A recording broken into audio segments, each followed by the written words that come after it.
تو یہ ہے اتنی سخت تحدید ان لوگوں کے لیے جو نماز چھوڑتے ہیں، جو نماز چھوڑتے ہیں لیکن جماعت سے نہیں پڑھتے، ان کے بارے میں یہ تحدید ہے۔ تارک الجماعت ملعون، فرمایا کہ جو جماعت کو ترک کرتا ہے وہ لعنتی ہے، تو جو نماز ہی نہیں پڑھتا ہے تو اس کی کیفیت کیا ہوگی؟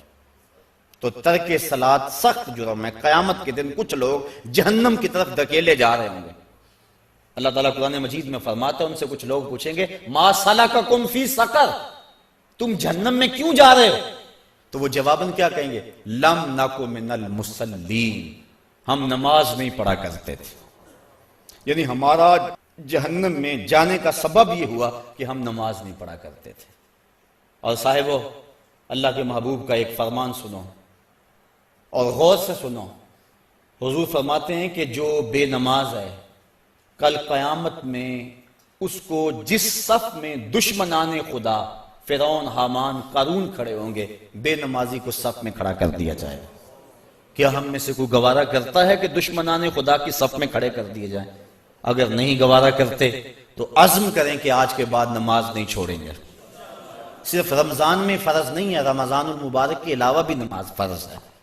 اور اس معمول کو یہ اللہ نے کرم کیا کہ مسجدوں کے در کھل گئے، شیطان راستے سے ہٹ گیا اور مسجدیں آباد ہو گئیں، پیشانیاں سجدوں سے آشنا ہو گئیں، دل اس کی محبت سے سرشار ہو گئے۔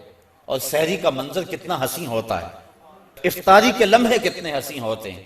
اور کبھی غور کرنا، جب ہم یہاں درس سے فارغ ہوتے ہیں تو باہر کا ذرا منظر اس وقت دیکھنا، ایسا لگتا ہے جس طرح رحمت ربی اتر رہی ہے۔ عجیب کیفیت میں تو محسوس کرتا ہوں کہ اللہ کا قرآن سنا، اس کا دین سنا، اس کے پیغام کو سنا تو ایسی کیفیات نصیب ہو جاتے ہیں۔ یہ رمضان کے عشرہ رحمت سے چھنتا ہوا نور ہے جو ہمارے من میں اجالے پیدا کر رہا ہے۔ تو یہ جو ہمیں توفیق نصیب ہوئی رمضان میں نماز کی، دعا کریں کہ یہ تسلسل سے باقی رہے، اور یہ جن گناہوں کی نشاندہی کی گئی ہے اللہ ہمیں بچنے کی توفیق دے، جن کی نہیں بھی کی گئی ہمیں پتہ ہے کہ گناہ کیا ہے۔ حضور نے فرمایا کہ جو تیرے سینے میں کھٹکے اور تو لوگوں کے اس پر مطلع ہونے سے ڈرے وہ گناہ ہے۔ ما حاک فی صدرک، تو ہمیں پتہ ہے گناہ کیا ہے اور نیکی کیا ہے۔ ہمیں اپنی زندگی کو ایک خوبصورت نظم دینا چاہیے اور زندگی کو نیکیوں کا حسن دینا چاہیے۔